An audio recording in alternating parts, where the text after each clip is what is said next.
Hi, everyone. Welcome to Talks at Google. My name is Andrew Rawlis. We are very fortunate to have with us today saxophonist, composer, recording artist, and educator Vincent Herring. He is going to be talking to us about his album Bird at 100 on the Smoke Sessions Records label.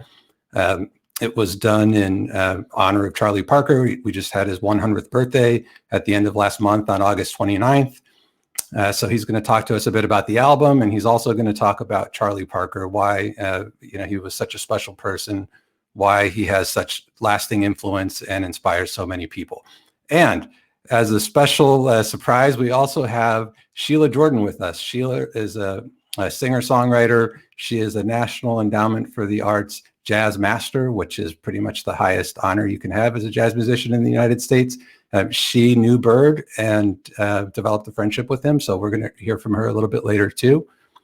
So we'll bring Vincent out in a moment, but I want to just give everyone a glimpse of the recording session for Bird at 100. It's a live recording. It was done at the Smoke Jazz Club on the Upper West Side of Manhattan. So here's a bit of Bird at 100.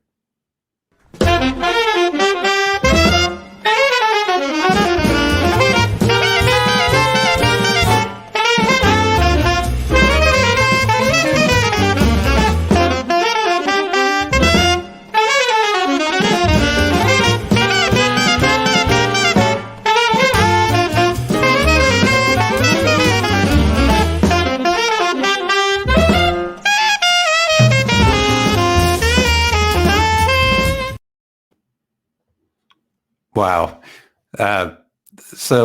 Yeah, that was Bird Lives, which is a tune by Jackie McLean. And whenever I hear Vincent, he just has such a distinct, instantly recognizable sound and style, which is something that all great musicians have in common. So I'm really excited to introduce you to Vincent Herring. Thank you very much. How you doing? Surviving here during the pandemic, so I'm doing okay. Glad to hear it. Well, thanks for joining. Thank you for first of all, congratulations on the album. It sounds great. Thank you. And it's been very well received. I know it's been played a lot on the radio as well. But why don't you tell us a little bit about the album, how it came together, and the musicians that are working with you on it? Okay. Well, it's funny. Charlie Parker ends up being the center of so much in my life, and I didn't mean it to happen that way. A few years ago, I was just thinking about different projects and realized it was going to be the centennial birth of Charlie Parker. I wanted something to commemorate that. Now, it's funny because as a jazz musician, I kind of go out of my way these days not to be associated with any particular jazz great too much, because I'm desperately, trying to grow my brand or just create my own identity more. But, if you play alto saxophone in particular, you can't really avoid the music and the ideas of Charlie Parker, or at least let me say that it's not a good idea to do that. And so I started putting thought in, and originally I came up with this long list of saxophone players I wanted to include, and the record company looked at me like I was crazy. I said, well, okay, all right. So then I just started thinking about people that I liked personally as musicians and as people, and people who understood the depth of Charlie Parker and what he means in our society and what he means in our business as well. And so Gary Bartz is, man, it's hard to, I knew Gary when I do say he was my age. And now Gary's very much, I think he's in his 80s now. And I've known Bobby Watson for many years. I watched Bobby, of course, with Art Blakey and the Jazz Messengers and his own group Horizon. And I've always admired him as a composer and saxophone player. So when I narrowed it down and I had a chance to do it, those two guys came to mind. And I knew that they had the same kind of passion and love for Charlie Parker that I did, and a depth of understanding of who he is in our society. And that's why I protect. The other gentleman in the band, piano, bass, and drums, Carl Allen's been a friend of mine for many years, and he naturally plays in a style that's perfect for this. That first song that you played there on that recording, as you mentioned, it's called Bird Lives, and it's a Jackie McLean composition. I think Carl is on the original recording with Jackie McLean doing that song. And the bass player, young virtuoso guy named Yasushi Nakamura, and I met him actually through Carl, and I just really enjoy appreciate his attitude and enthusiasm for the music. And Dave Kikoski is the piano player. I've always been a Dave Kikoski fan, and Dave Kikoski is a tremendous musician, and he's a big fan of Charlie Parker inside and out. And so it was just a perfect personnel, and that's how it came about. Okay, great. Well, you had mentioned just the influence of Charlie Parker, and it's not to be avoided, but when you're coming up as a young musician, can you tell us about when you first heard Charlie Parker, and also just what the process is of trying to understand music like what Charlie Parker played? Okay. I grew up in a township called Vallejo, California, and Vallejo is east of San Francisco and southeast of Napa. So it's about maybe 25 miles from San Francisco and maybe 2 miles away from Napa. And it's, it's not a small town, but when I was growing up, I think it was around 60,000. It might be double that now, maybe 120, 150. And, I played instrument. The California school system at that time was very well funded. So, my mom wanted me to be involved in music, as I wanted to be also, and chose the instrument, which was saxophone. And at that time, I was in a gifted program as a student. So I signed up for advanced band. Never played an instrument in my life. And I watched the other kids put the saxophone together, and I put one together, walked out there. And my thinking at the time was, I'm a beginner. Because I'm so smart, I'll have this figured out in a week or so. And it would be silly for me to be in the beginning band, because surely in a week or two, I'll belong in the advanced band. And that was my thinking. And of course, the band director, he says, saxophones, play your part. And we all played, kind of. I'm just kind of looking at everybody, how they're doing things. And then he looks right at me and he says, you play your part. And I said, well, I'll play it in a day or two. He said, no, you play it now. And of course, I couldn't play at all. And so they kicked me out of band. And I went to a place called Dean Friedrich School of Music. I had to enroll in this music school outside of school, or they wouldn't even let me in beginning band. So I did that, and I was fortunate to have a teacher named David Peterson. And Dave Peterson, he was primarily a Broadway show player, and his father was named Chuck Peterson. He also pretty much did the same thing. And Dave was a big fan of Charlie Parker, and I just loved the way he played. And we started doing lessons, and he would talk about Bird. And so I wanted to get all these records to hear these people that I was hearing about. My mom is a jazz fan also. And so I said, how come we don't have any Charlie Parker records? She said, sure, we got one. And there was one, and I listened to it, and it was like, oh, it sounded, the fidelity was so poor, I couldn't get into it. So I went to the public library, and at that time in the 70s, it was the same thing. I couldn't find a good record. So Charlie Parker was not my first main influence. Let me see. I went to hear some people live. There was a club called the Keystone Corner in San Francisco. Yep. Went to the Keystone Corner to hear. I actually went to hear Joe Henderson. He was playing with Freddie Hubbard, but I was so impressed, and I can actually say depressed by listening to Freddie Hubbard, whose musicianship was just unbelievable, so incredible. And I thought to myself, how is it even possible to play like this? And so that was, kind of my introduction into jazz. And a high fidelity record that I first heard was Miles Davis' record with Cannonball Adderley. And so I gravitated towards that because you listen to it, the fidelity was good. It was the first time that I really got into another saxophone player, and it was Cannonball Adderley.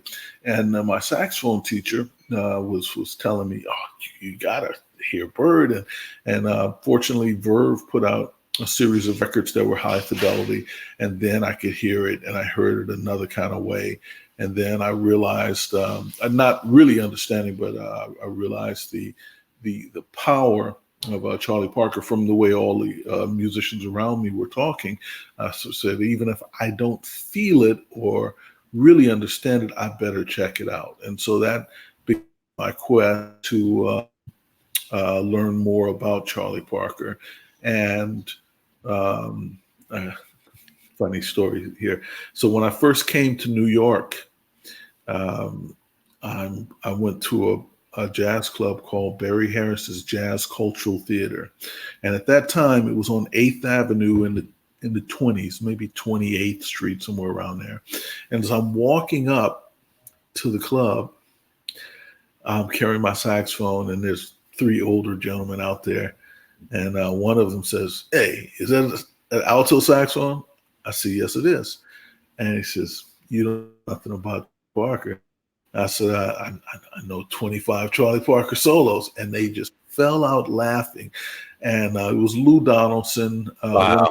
one of his good friends, Jim Harrison, and I can't remember who the other gentleman was. And they just enjoyed laughing about that so much. And I said, well, I've heard all these records on Verve, and I learned this solo and that solo.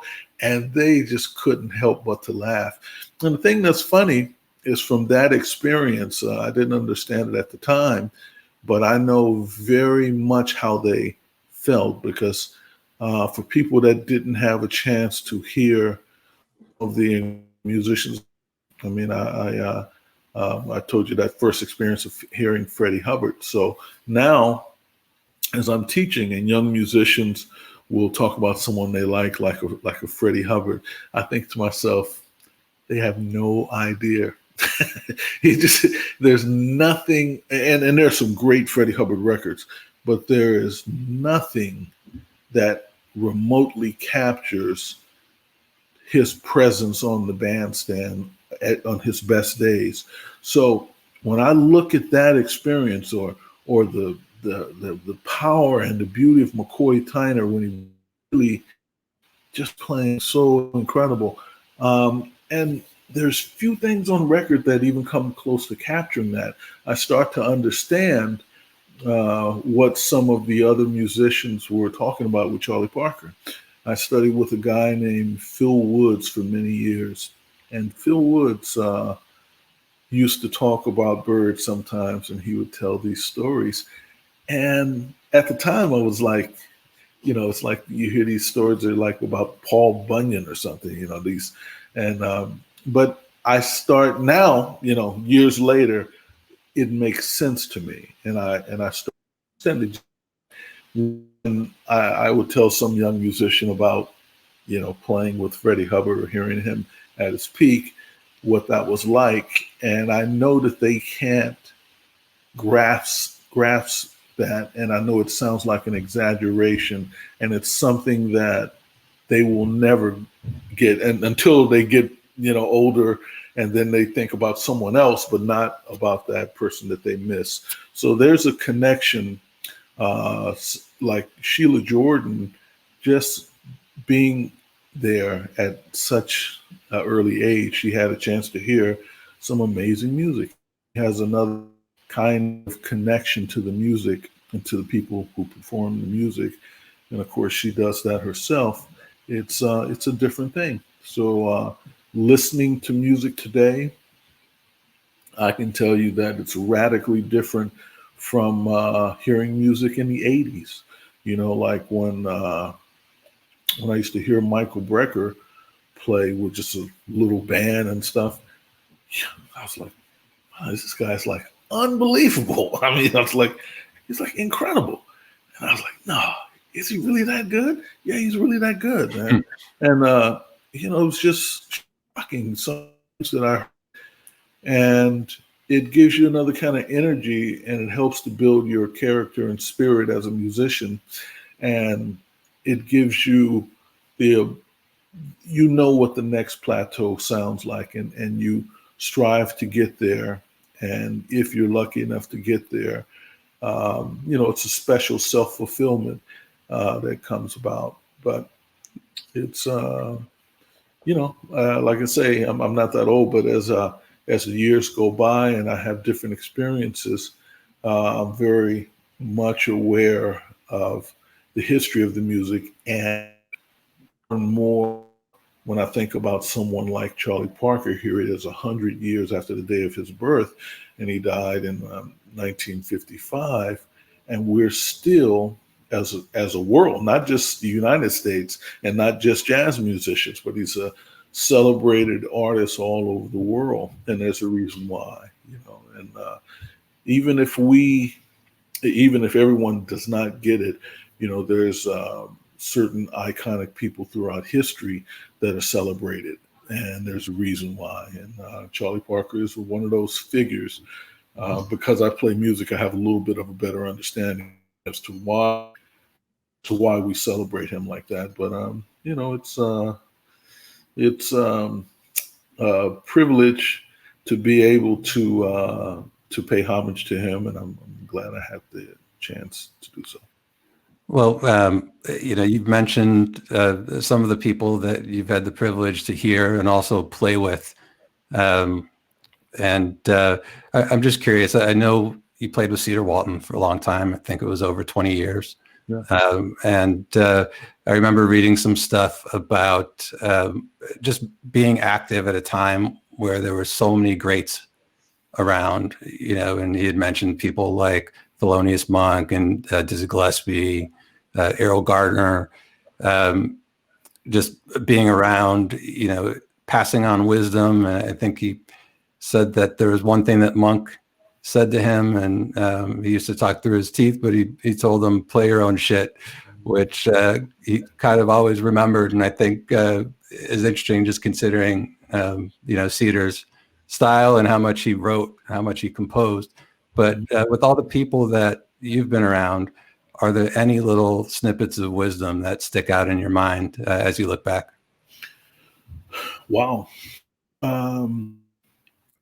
Well, I guess in a roundabout way, who was it that said to me, find your own voice, find your own voice. It's something that's been said here and there.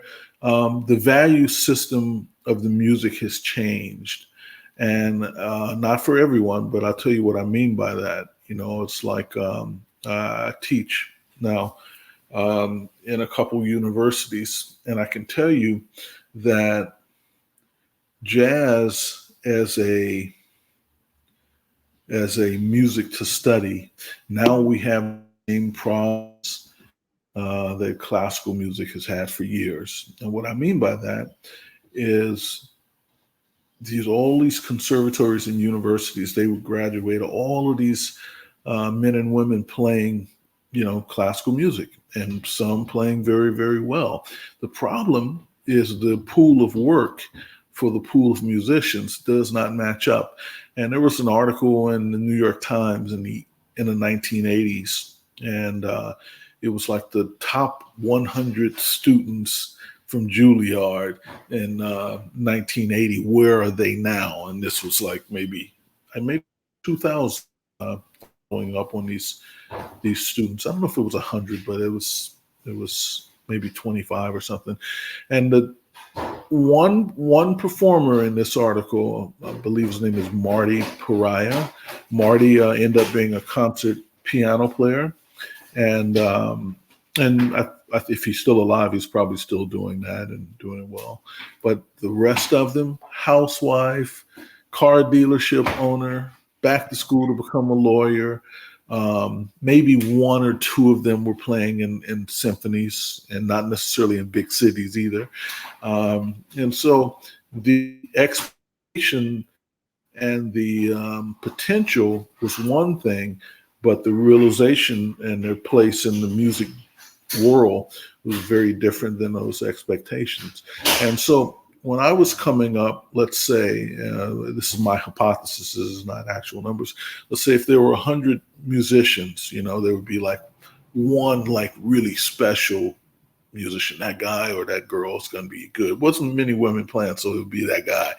And then, and maybe there'd be, 5 to 10 people that were going to be pretty good. And after that, it was a steep slope down.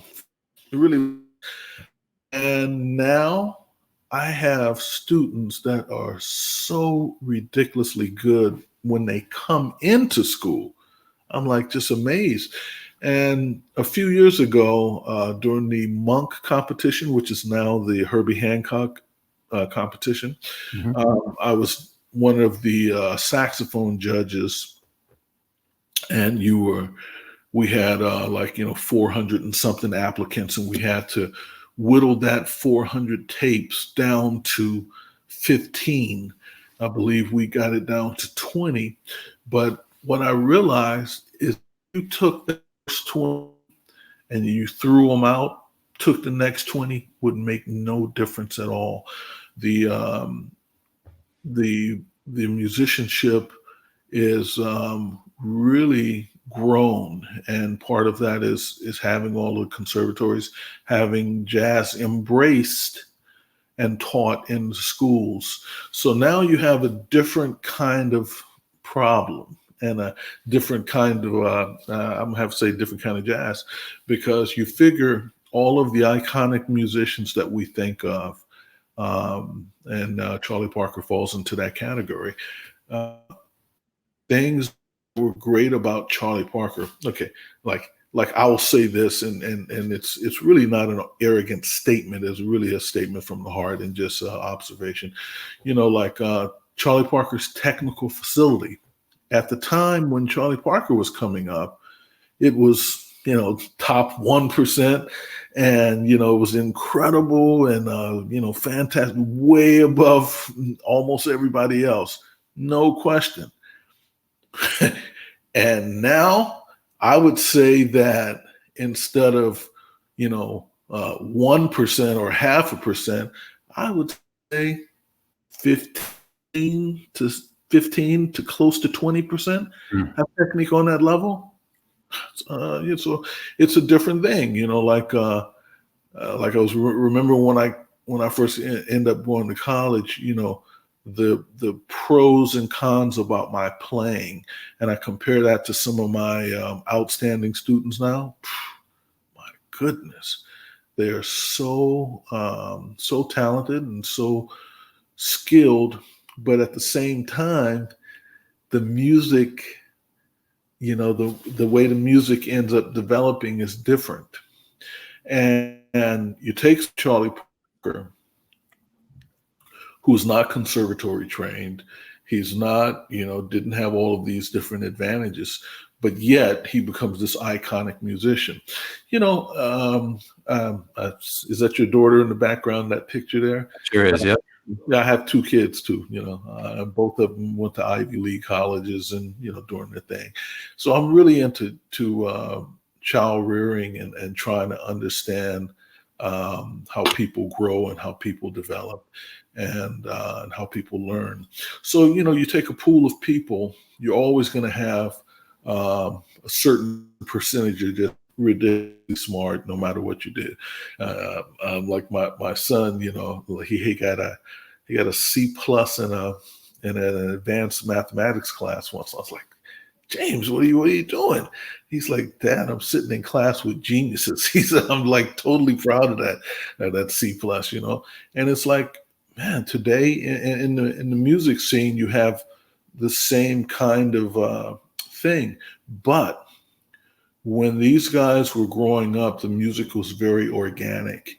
The music had a different kind of meaning. The places to play and what it meant socially was very different. So people played with a different kind of passion, different kind of meaning towards it, and music functioned different in our lives.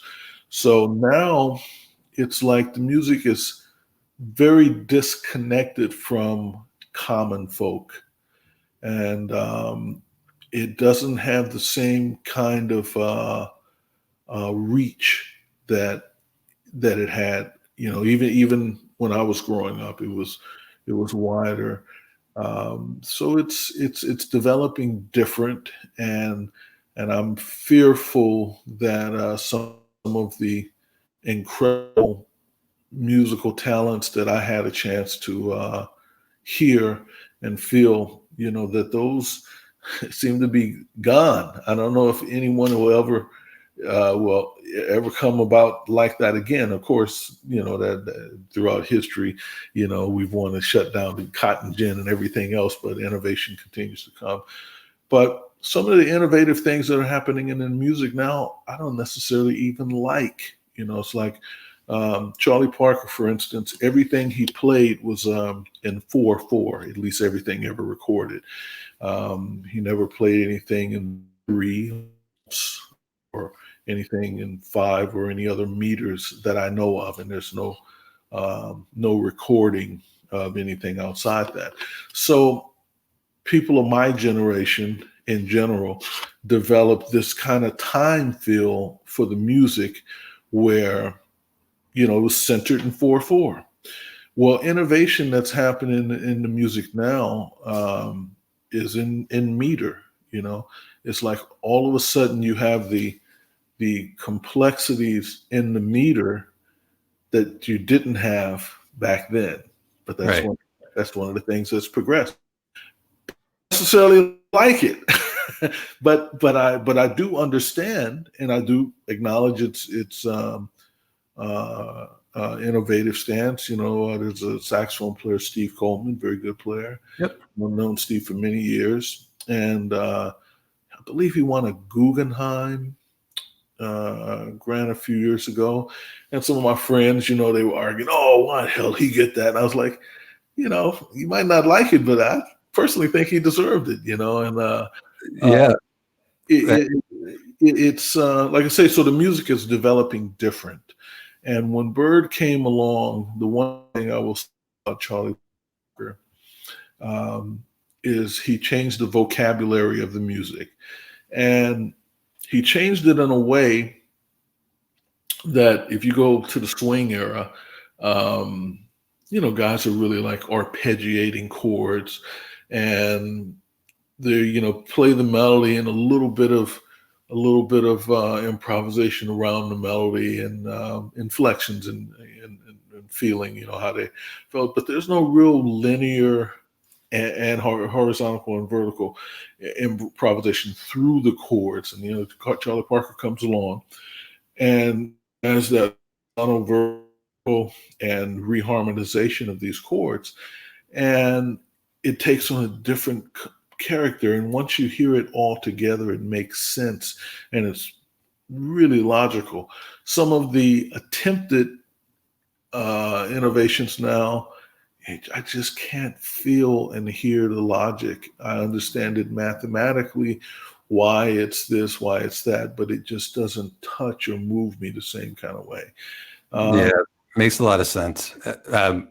And I do want to make sure we have some time to hear from Sheila Jordan. Oh, absolutely. As well. You know, and just talking about music developing organically. Sheila is an original. I am so happy that she's here with us. You know, like I mentioned before, she's a singer, songwriter, a National Endowment for the Arts jazz master, and she was Bird's friend. So just to add to the conversation, let's bring Sheila in, please. Sheila. Hi, Vincent. Hi, Sheila. Wonderful to hear you. Wonderful, wonderful. Thank you. Thanks so much for joining us. Thanks for having me. Yeah, well, the first time that I met you was in 1994, and it was at the Charlie Parker Jazz Festival at Tompkins Square Park. I was in college at the time, and I was able to sneak backstage, and I met you, Milt Jackson, Ben Riley, Walter Bishop Jr., Tommy Flanagan. I still have the poster with your signature, everybody's autograph, and that was such a thrill for me. I also, there was one other signature on there. I didn't know who it was at the time. Now I do, and I think it's hilarious. Stanley Crouch. He had the biggest signature out of all of them. He wrote, "To Andrew, victory is assured, Stanley Crouch." And I remember being confused, like, why is this guy signing my poster? And it's the biggest name on here. Now, of course, I know who he is, and I think it's hilarious. But anyway, I'm so glad that you're here with us. I am too, and I just love hearing about Bird because, you know, I started a workshop at Vermont Jazz Center, and Billy, he was Dr. Billy Taylor later. He and Max Roach got me a teaching job at the University of Amherst, University of Massachusetts in Amherst. So I taught up there 2 weeks every July.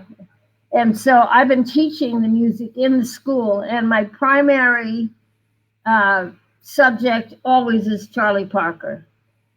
And this one kid came up to me at the beginning of a class, and she said, I'm a jazz singer. And I said, oh, yeah, of course, you're here. You're a jazz singer. I said, so you must know Bird. And she said, what kind of bird?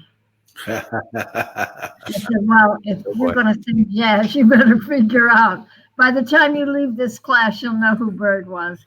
Anyway, I heard Bird when I was 14 years old. I was always a singer. I sang out of the need to from my upbringing and my terrible childhood. So when I was 14, I moved to live with my mother in Detroit, Michigan. Before that, I was with my grandparents in a small coal mining town in Pennsylvania. But I always sang. It made me feel better. My grandfather called me Little Song because I was always singing. If I sang, I felt good. If I didn't sing, I was very unhappy. Anyway, I was in school, and it was a hamburger joint across the street, and I had a nickel, and I always played music because I loved, hearing the music. And this one day I went over there and I saw this on the jukebox, Charlie Parker and his reboppers, not beboppers, reboppers. And I said, oh, I wonder what that is, I was looking for music, but I didn't know what, And I put my nickel in, 4 notes. Oh my God, it was Bird. I said, oh my God, I'll dedicate my life to that music. Whether I sing it, play it, whatever, I'll dedicate my life to it. I can't imagine. I know. Yeah, I mean, just hearing Bird's music, it's timeless. It is incredible to listen to, even if you've heard it before. But to hear it for the first time in that way, at a time when the style was so different, like Vincent was talking before about some of the innovation that Charlie Parker brought, it's just really difficult to even imagine what that must have felt like experiencing that, knowing what the other music was at the time. But well, I went to my first concert because we were too young to get in the bars, and I went to my first concert at the Greystone Ballroom in Detroit, Michigan. They'd have concerts, and it was Bird, and we were thrilled. I used to sing with these 2 young guys. It was difficult because they were African and I was white, and Detroit was horrible. It still is, the racial prejudice. So we had a hard time. But anyway, Bird was playing at the Greystone Ballroom. So there was this great, wonderful saxophone, elderly man at the time, Billy Mitchell. He was a saxophone player. Mm-hmm. And he told Bird, you got to hear these kids sing. There's 3 kids that sing your tunes.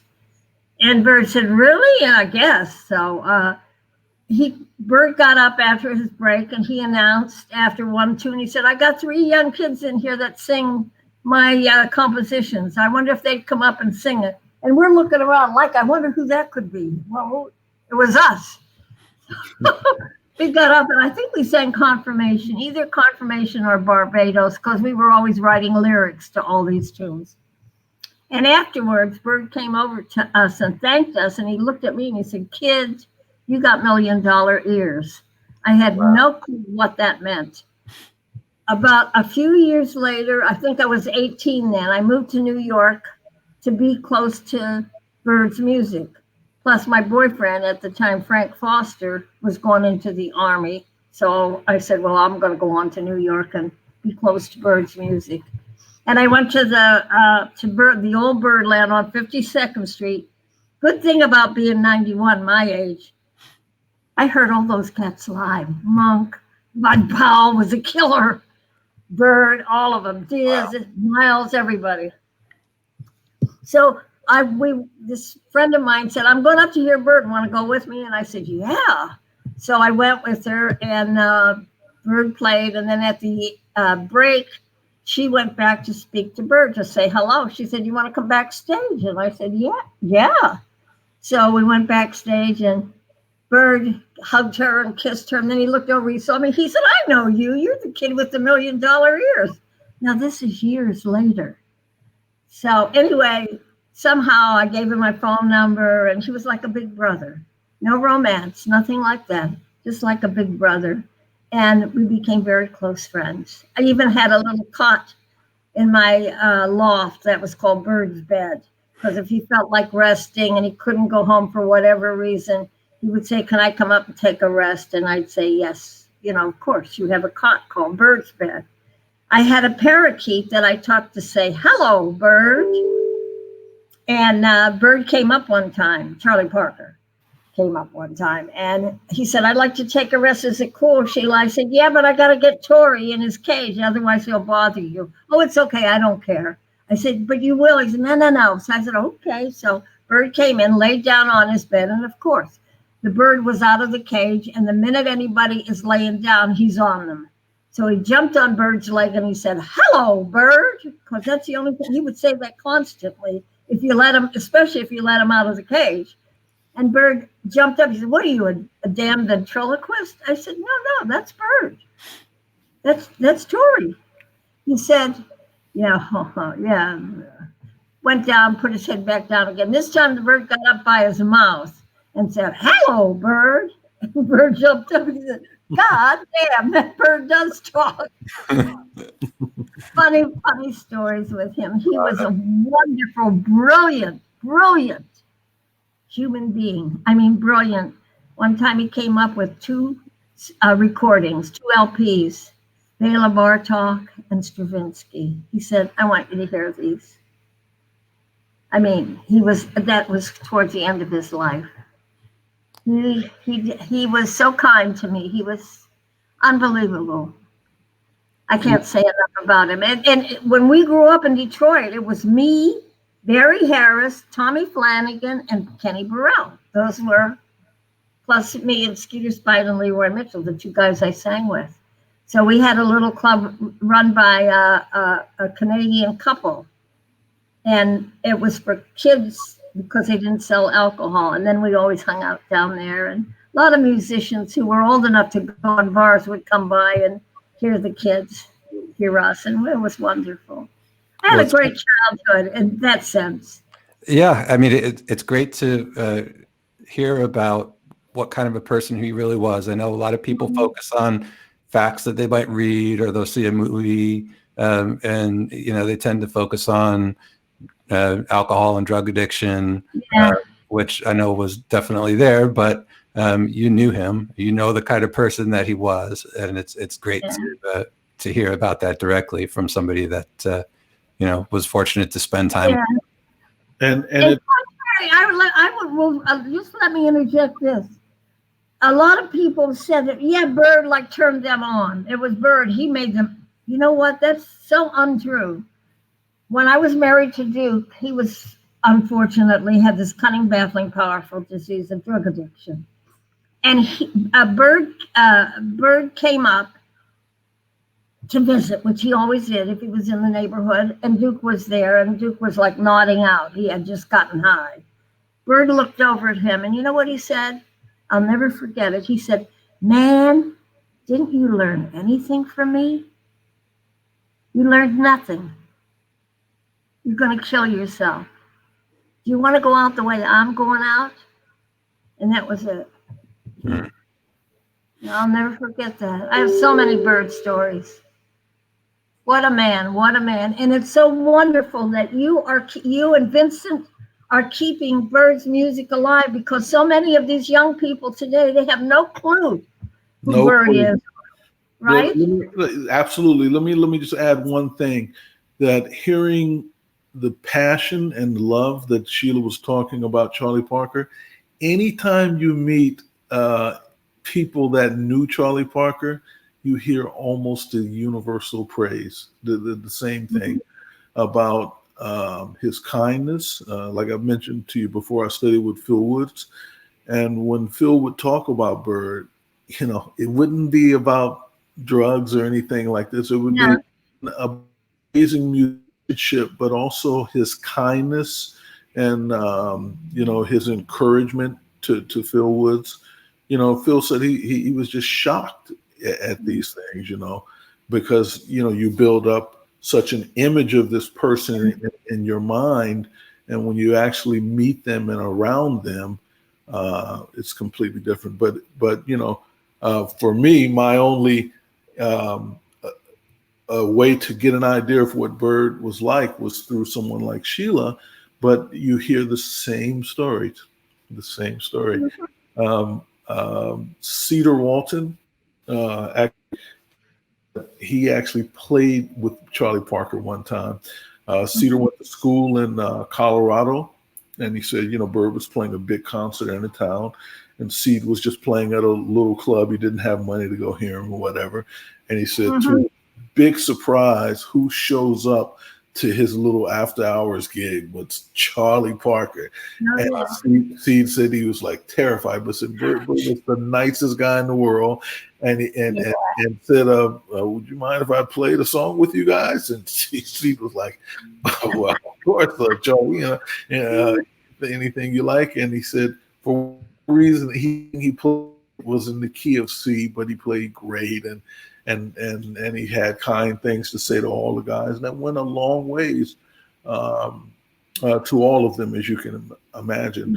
So, you know, it's like we have many ills in our society, and unfortunately, the way we deal with them is not necessarily great. But Bird is not the only special human being that was affected by the drugs and the alcohol, but it doesn't diminish who they were and the contributions that, and in this particular case, that he made to society.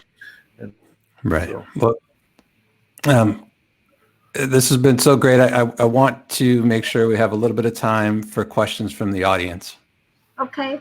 So they're going to write them in via chat, and they'll appear on the screen here with us. Okay. Actually, I spent a summer, or at least a few weeks, in Italy with Sheila. I can't remember, was that last year or the year before? I think it was the year before. Okay. I lose track of Well, we kept Bird alive over there, didn't we? Yeah, but you know what? It's interesting. Sheila said, thank you to us for keeping Bird's music alive.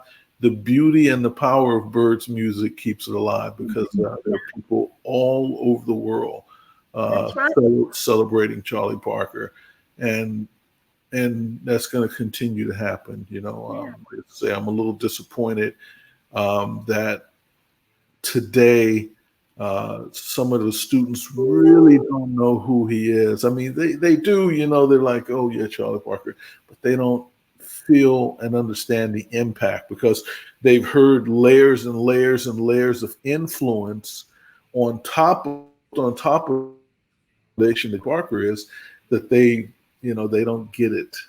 So I go out of my way to try to Yes. enlighten my students and Yes. at least give them a clear path idea.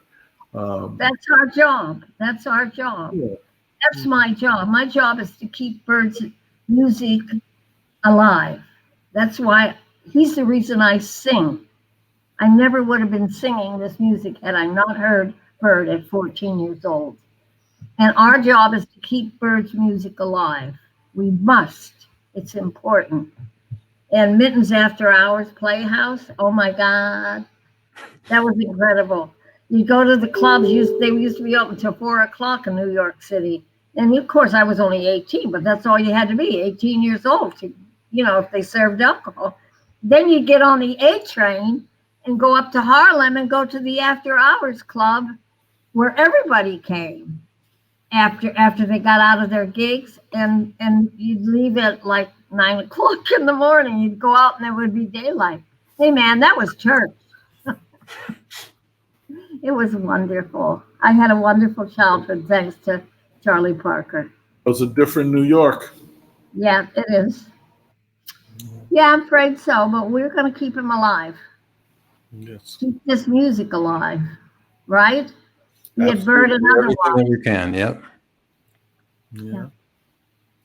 Speaking of keeping the music alive, with this pandemic, let me just say to all the jazz clubs out there and all the people listening, when you get a chance to patronize those clubs, please do. Yeah, because I can't even imagine the rent that some of them had to pay on those spaces. If you think of a place like Birdland, who's in Midtown Manhattan, in a touristy, trendy area, I can only actually, he told me once what his rent was, and the number is mind-boggling. You'd be shocked, and he has to pay that rent, open or not.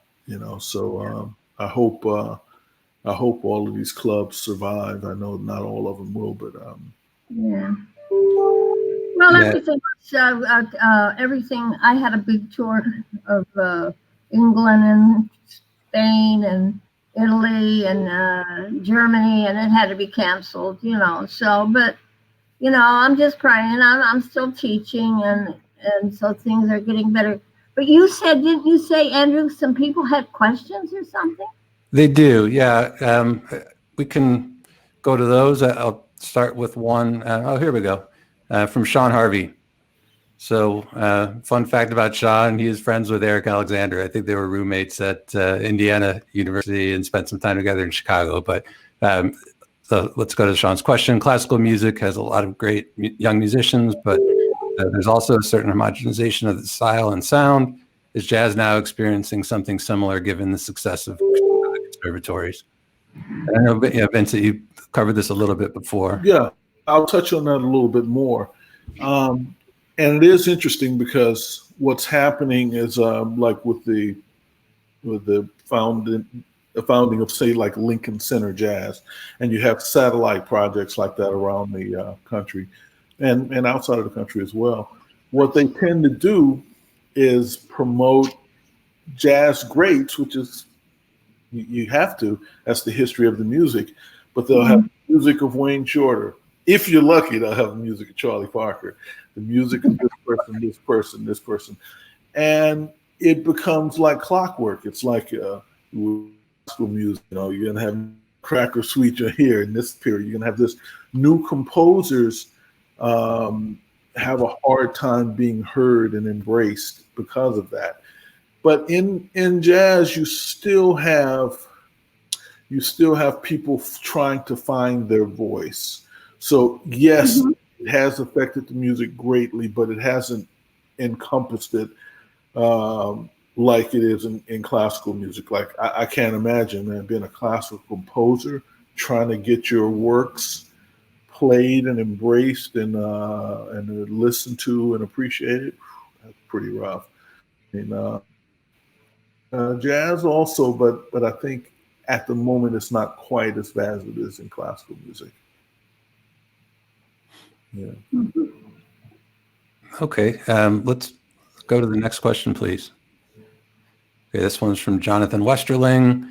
Vincent, listening to music during COVID, Giants Like Bird can be intimidating in normal times. It can also be invigorating. Which tunes or performances do you find inspiring during this time? Which Charlie Parker or music period? I have a couple of Parker recordings that I especially like. There was a party, a fundraiser for the Communist Party in Rockland County. And so that series of recordings has been labeled a few ways, but it's, I think, called the Rockland Concerts. And I just think that's an amazing record. Charlie Parker was really at his really absolute peak. It's around 1952, 53. Yes. There's One Night in Washington, where he's playing with a big band, also around the same time. Just incredible with musicianship, and there his style really is polished.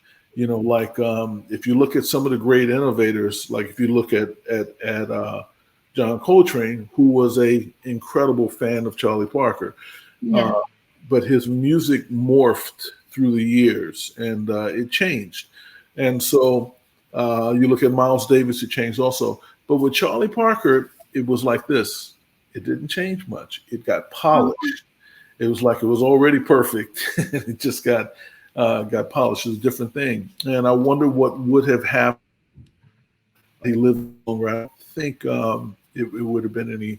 This is my hypothesis. I don't think there would have been many significant changes to his music, but the way he delivered it was already so beautiful and possessed so much logic that when Sheila said she heard it at 14 and just, you know, a few notes and could embrace it, I can imagine that, because when I first heard those Verve recordings that were very high fidelity, and it was like just everything sin, you know, and he always played with a great sense of logic, and I think under the right circumstances, it's easy to embrace that.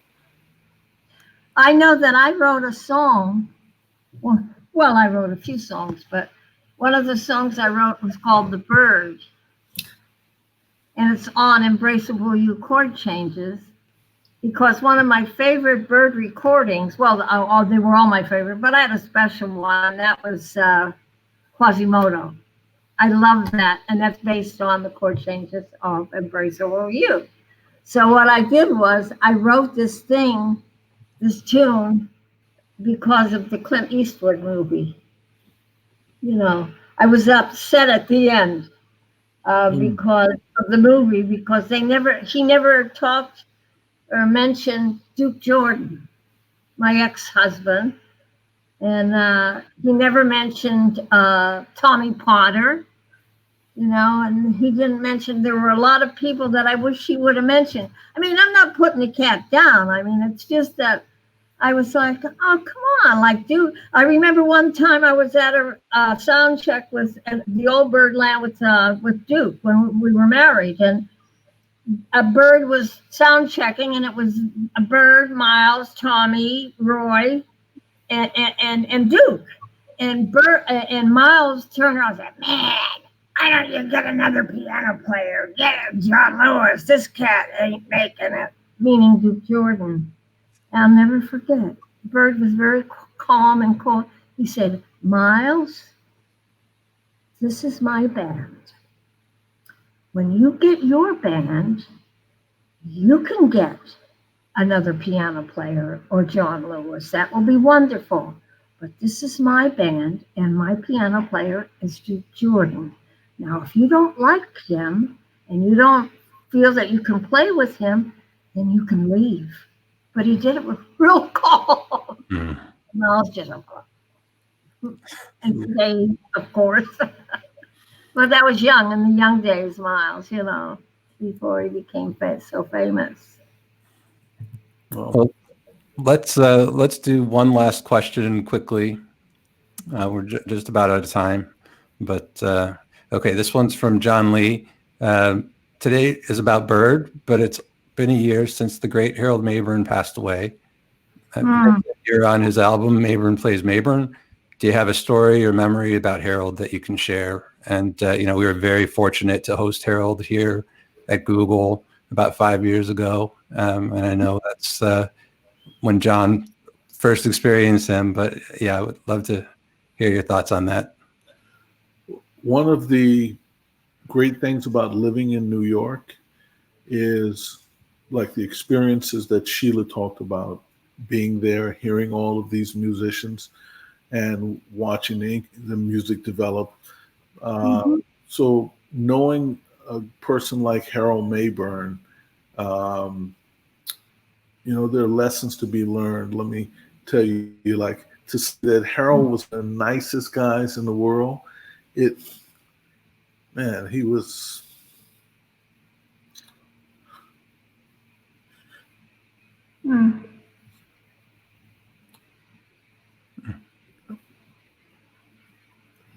Sorry, I get a little emotional thinking about it. Completely understand. That's beautiful. That's beautiful. He was a great player and,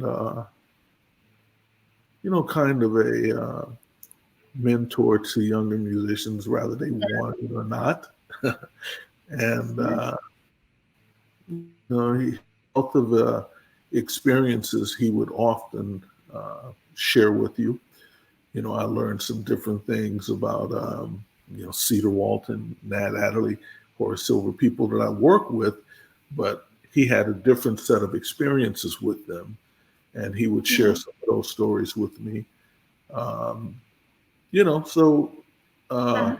Like Sheila, she's seen and known these people in a different light, and she has another kind of insight. And so Harold was one of those people also, a great musician and a wonderful person, and that's no hyperbole or exaggeration. It's just who he was. Well, thank you both so much. We're just about out of time, but we do have, as an added treat, some footage of Vincent playing at Smoke Jazz and Supper Club on the Upper West Side of Manhattan. This was a performance recorded in July. And I know Vincent mentioned it before. It's obviously a really dire time for live music, and a lot of the venues are struggling. So please remember that. Buy tickets to live streams. Do whatever you can to support the music. But here is a glimpse of Vincent playing recently. Enjoy.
Okay, that was amazing.